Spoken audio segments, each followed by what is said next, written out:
Hello everyone. Today we are going to see a very interesting topic under Indian Constitution, that is fundamental rights.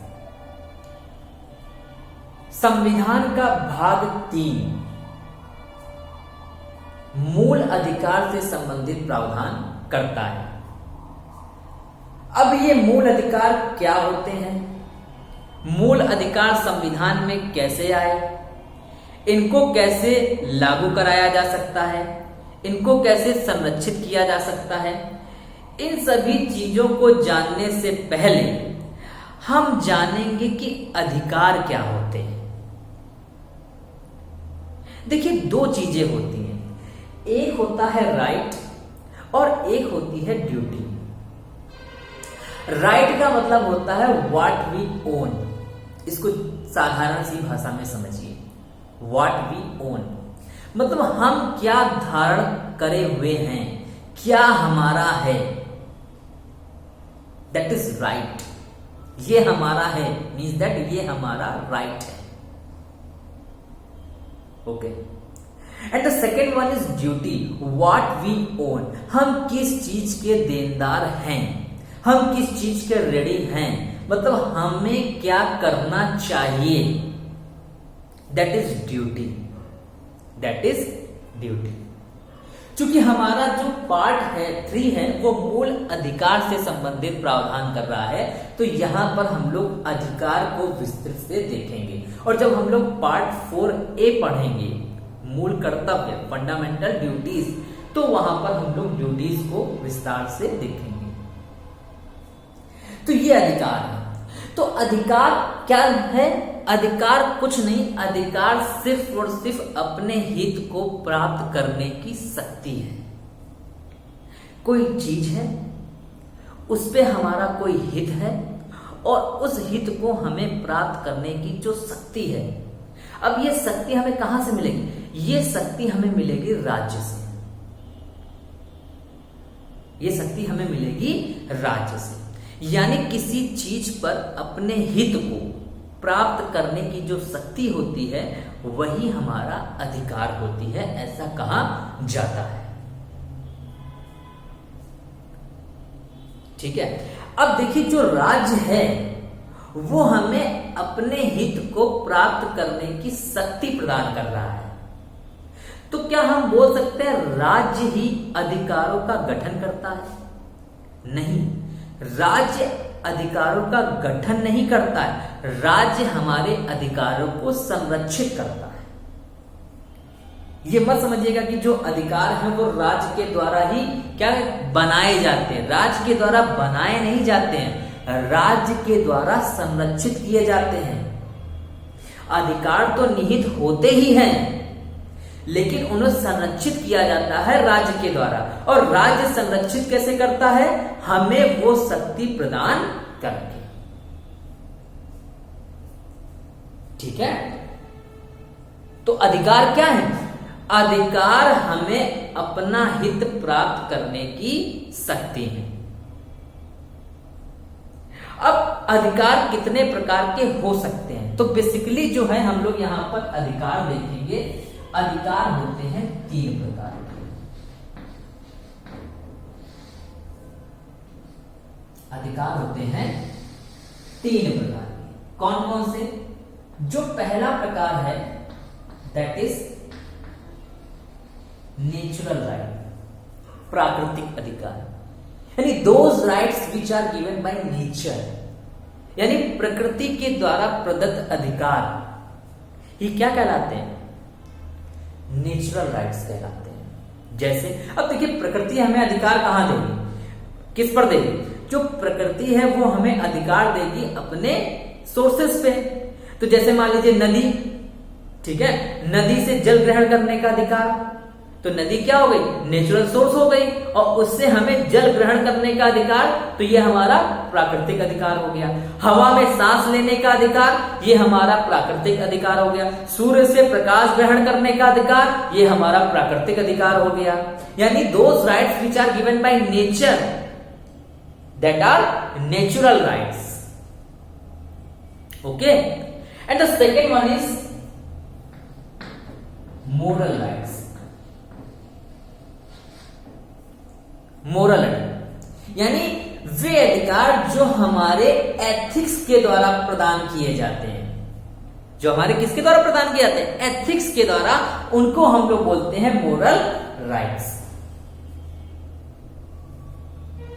ठीक है, जैसे मान लीजिए यहां पर हम लोग लॉ पढ़ रहे हैं, इसमें से कई लोग आगे चल के अधिवक्ता बनेंगे, कई लोग जज बनेंगे, कई लोग, यानी हमको ये अधिकार है, एथिक्स है हमारा कि हम अपना मन मुताबिक क्या करें, आगे चल के प्रोफेशन चुने। तो इसको क्या बोलेंगे हम लोग, मोरल राइट्स। अब अगर कोई मान लीजिए इन राइट्स का वायलेशन कर देता है, तो वहां पर राज के द्वारा उसको दंडित नहीं किया जाता है, वहां पर राज के द्वारा उसको उस पर शास्ति आरोपित की जाती है। अब कहेंगे सर शास्ति और दंड में क्या अंतर है, शास्ति और दंड में क्या अंतर है? देखिए दंड भी एक प्रकार की शास्ति है, दंड भी क्या है, एक प्रकार की शास्ति है, लेकिन दंड कठोरतम हो सकता है। दंड जो बेसिकली होता है वो समाज को अपराधियों से सुरक्षित करने का एक क्या होता है, माध्यम होता है, लोगों के मन में भय उत्पन्न करना। ठीक है ना, जबकि शास्ति जो है वो भय उत्पन्न करना नहीं, आपके अंदर एक पश्चाताप की भावना उत्पन्न करना। जैसे आपका लाइसेंस कैंसिल कर देना, आपके कुछ समय तक आपके लाइसेंस को सस्पेंड कर देना, तो ये एक प्रकार की शास्ति है, ये एक प्रकार की क्या है, शास्ति है। हम बोल सकते हैं कि दंड एक प्रकार की शास्ति ही होती, मतलब दंड जो है वो शास्ति का एक प्रकार है। दंड क्या है, शास्ति का एक प्रकार है। ठीक है, तो इसका उल्लंघन करने पर राज्य के द्वारा क्या किया जाता है, शास्ति दी जाती है, जिसने इन प्रकार के अधिकारों का उल्लंघन किया है। अब तीसरा हम लोग देखेंगे लीगल राइट।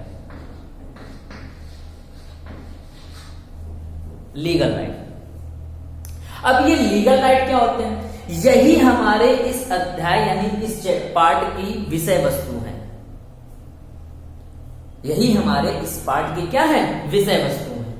अब जो लीगल राइट्स हैं जो हमें राज्य के द्वारा प्रदत्त किए जाते हैं, यानी जिनको राज्य मान्यता देता है, प्रदत्त कहना तो यहां पर थोड़ा सा क्या होगा, अभी कहेंगे कि सर आपने पीछे तो कुछ और बताया, और यहां पर राज्य के द्वारा हम बोल सकते हैं कि जो राज्य के द्वारा मान्य किए जाते हैं, और जिनको लागू कराने का काम कौन करता है, न्यायालय, which is recognized by state and enforced by court of law. So these are legal rights.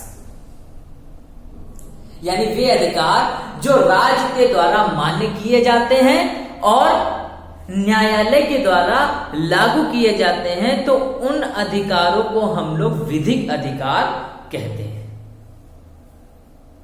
अब ये विधिक अधिकारों को भी हम लोग कई प्रकार में बांट सकते हैं। तो यहां पर हमने 3 प्रकार से विधिक अधिकारों को बांटने की कोशिश की है।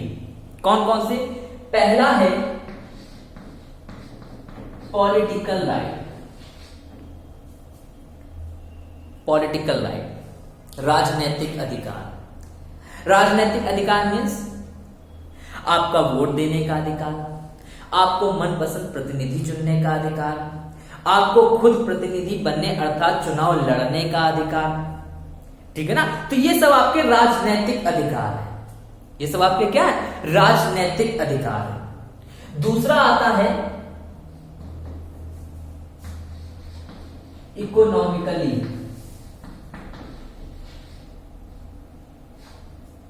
Economical, the second one is economical rights, आर्थिक अधिकार। मीन्स दैट अर्थ से संबंधित मीन्स दैट इकोनॉमिक्स से रिलेटेड राइट, अर्थात अपना मनपसंद व्यवसाय चुनने का अधिकार, धन संचित करने का अधिकार, धन कमाने का अधिकार, ये सब अधिकार जो हैं वो इकोनॉमिकली राइट्स हैं, ठीक है। And the last one is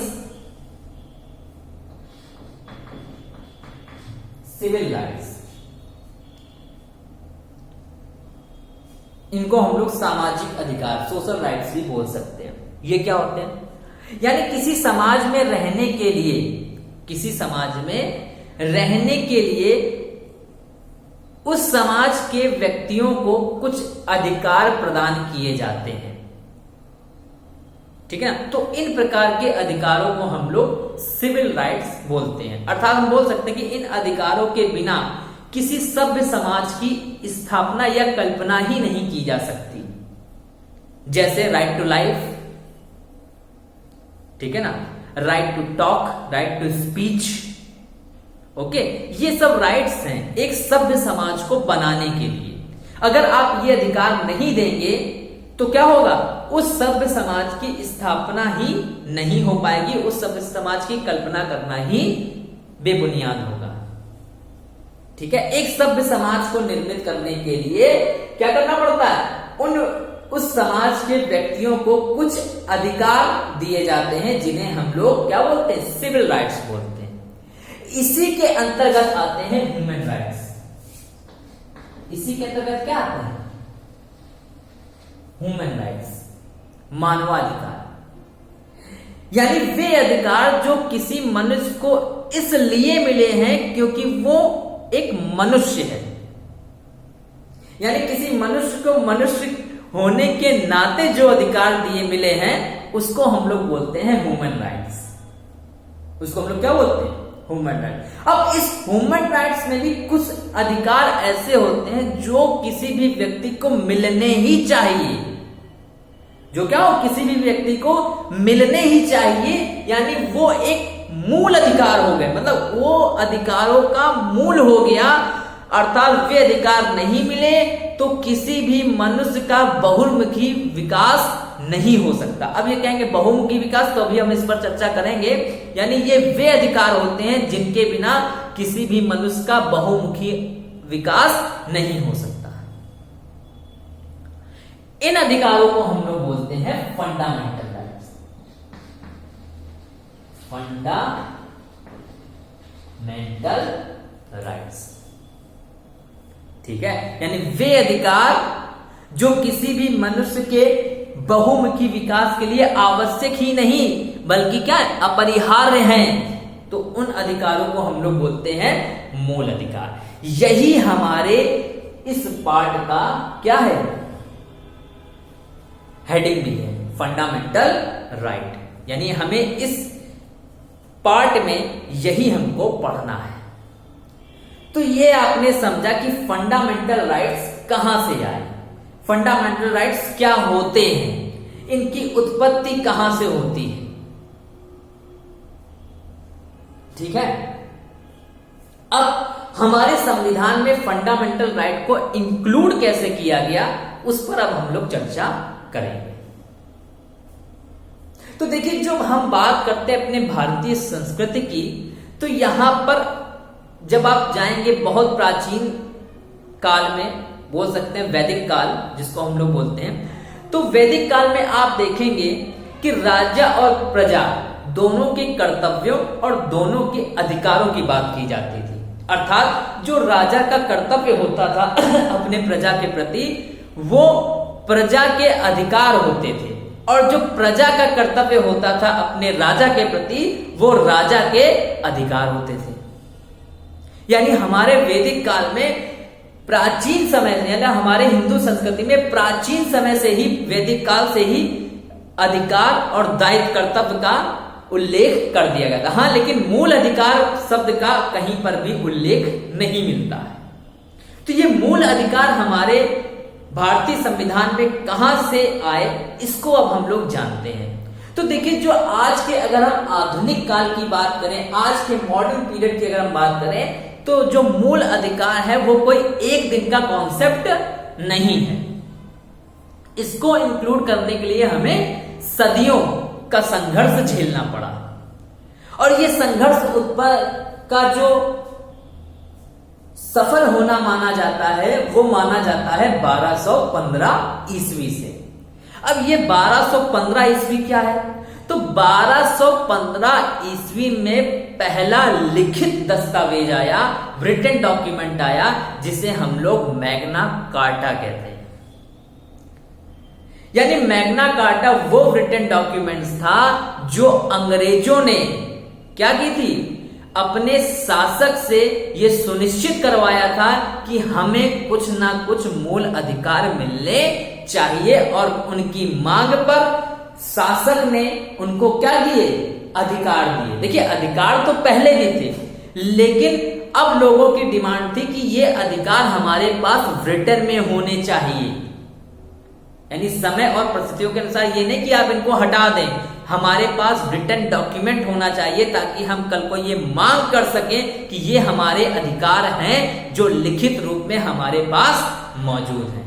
तो इस लेख को, इस डॉक्यूमेंट को कहा गया मैग्ना कार्टा। अब जब आग लगी ब्रिटिश में, तो फिर अमेरिका वाले कैसे पीछे रह जाए? तो जब अमेरिका की स्वतंत्रता का संग्राम शुरू हुआ तो वहां पर भी अधिकारों की मांग की जाने लगी। तो 1689 में बिल ऑफ राइट, अमेरिकी संविधान तो खैर उसके बाद आया था, हम बोल सकते हैं अमेरिका के द्वारा, यूएस गवर्नमेंट के द्वारा 1689 में वहां के बासिंदों को क्या दिया गया, कुछ अधिकार दिए गए जो कि लिखित प्रारूप में, जिस लिखित प्रारूप में थे उनको बिल ऑफ राइट्स कहा गया। बिल ऑफ राइट्स, यानी अब तक हमारे पास 1689 आते आते हमारे पास दो रिटन डॉक्यूमेंट हो गए। पहला हो गया ब्रिटिश का मैग्ना कार्टा और दूसरा हो गया यूएस का, अमेरिका का बिल ऑफ राइट्स। अब इसी के ठीक 100 साल बाद फ्रांस में भी फ्रांस की क्रांति हुई, फ्रांस में क्रांति हुई, रेवोल्यूशन हुआ और वहां पर भी अधिकारों की मांग की जाने लगी। तो 1789 में मानव अधिकार की फ्रांसीसी घोषणा, यानी French declaration on human rights के द्वारा फ्रांसीसी लोगों को मूल अधिकार या कुछ अधिकार प्रदान किए गए। तो हम लोगों ने अब तक 3 बड़े देशों के रिटन डॉक्यूमेंट देख लिए मूल मानव अधिकार से संबंधित। अब बात आती है इंडिया की। इंडिया में क्या हुआ? तो जब इंडिया में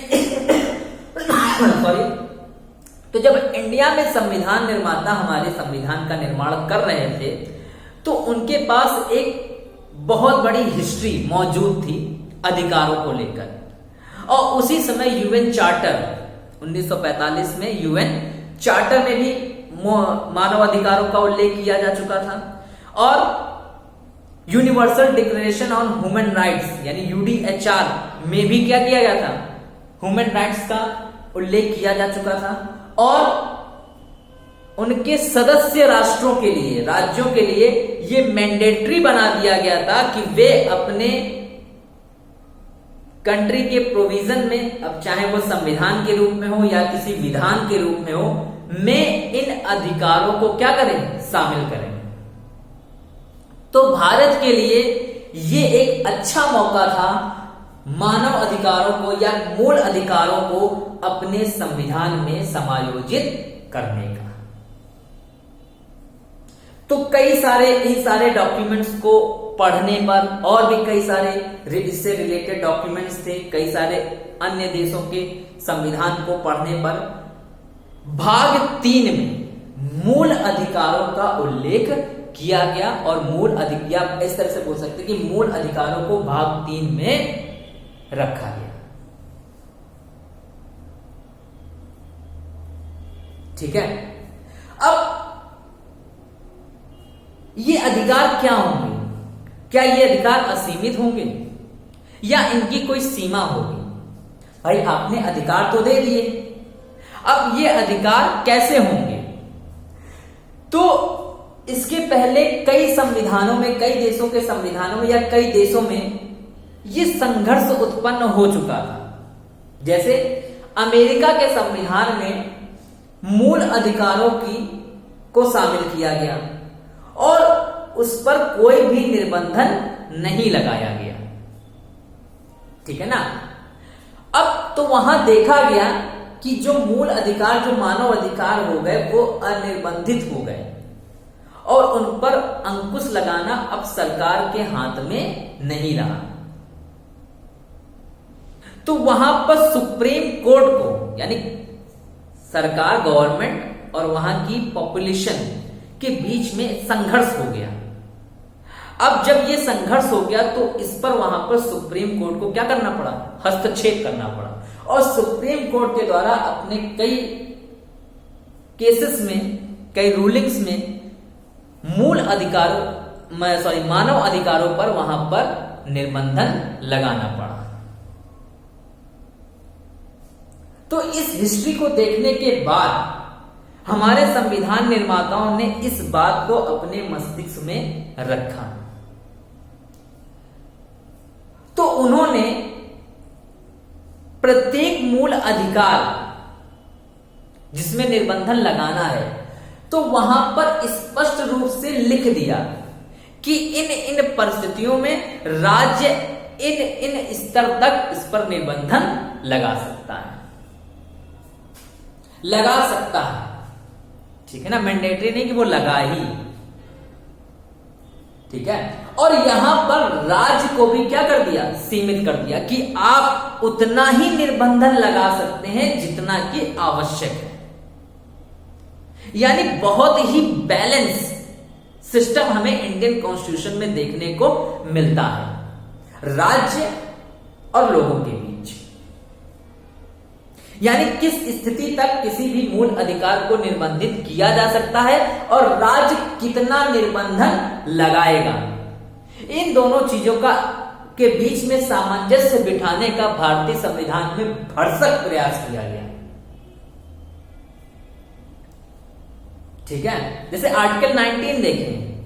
आर्टिकल 19(1) में अधिकार बताया गया और 2 से लेकर 6 तक उसमें क्या किया गया? निर्बंधन लगाया गया। सीधी सी बात है, अगर अधिकार निर्बंधित नहीं होंगे, उन पर कोई भी निर्बंधन नहीं लगाया जाएगा, तो वो क्या हो जाएंगे? असीमित हो जाएंगे। और असीमित अधिकार क्या हो जाते हैं? किसी भी लोकतांत्रिक व्यवस्था के लिए घातक हो जाते हैं। मुझे हाथ घुमाने का अधिकार है, लेकिन वहीं तक हाथ घुमाने का अधिकार है जहां तक आपकी नाक बीच में ना आए। और जहां पर आपकी नाक मेरे हाथ के बीच में आ गई, वहीं से आपकी स्वतंत्रता हो गई और मेरी स्वतंत्रता में वो क्या हो गई? मेरे वो स्वतंत्रता में वो एक निर्बंधन हो गया।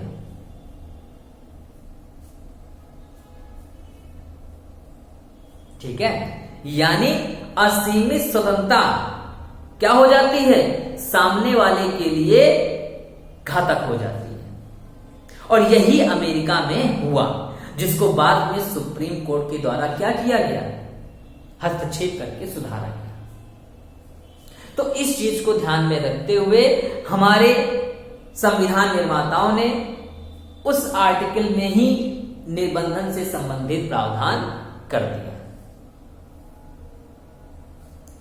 चलिए, आप संविधान में जो मूल अधिकार हैं, राज्य उस पर क्या कर सकता है? निर्बंधन लगा सकता है, अंकुश लगा सकता है। ठीक है, कोई बात नहीं। अब एक चीज बताइए, क्या राज्य के पास इतनी पावर है कि वो मूल अधिकारों को परिवर्तित ही कर दे या उसमें कोई संशोधन कर दे। तो ये बहुत ही इंटरेस्टिंग टॉपिक है जिसको हम लोग संविधान का संशोधन जब हम लोग पढ़ेंगे उसमें हम लोग विस्तार से देखेंगे। यहां पर मैं आपको बहुत ब्रीफ में बता रहा हूं। हाँ, राज्य को ये पावर है। राज्य संशोधन प्रक्रिया के द्वारा संविधान के किसी भी भाग में, इवन फंडामेंटल राइट पार्ट 3 में भी क्या कर सकता है, संशोधन कर सकता है। और संशोधन के द्वारा वो किसी मूल अधिकार का परिवर्धन दोनों कर सकता है।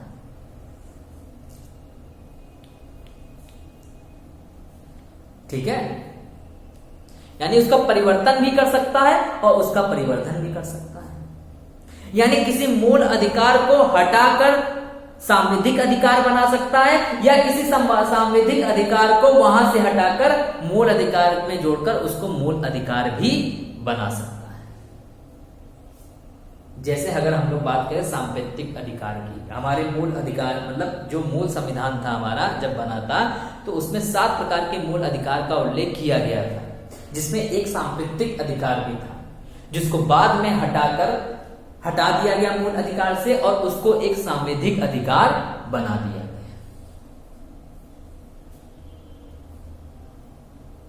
ठीक है, तो हम यहां पर बोल सकते हैं कि राज्य को पावर है, शक्ति है कि वो अपनी संशोधन शक्ति के द्वारा क्या कर सकता है, किसी भी मूल अधिकार में को संशोधित कर सकता है, परिवर्धित कर सकता है या परिवर्तित कर सकता है।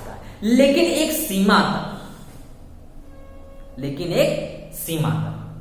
अब इतना संशोधन या परिवर्धन नहीं कर सकते कि संविधान का आधारभूत ढांचा ही बिगड़ जाए।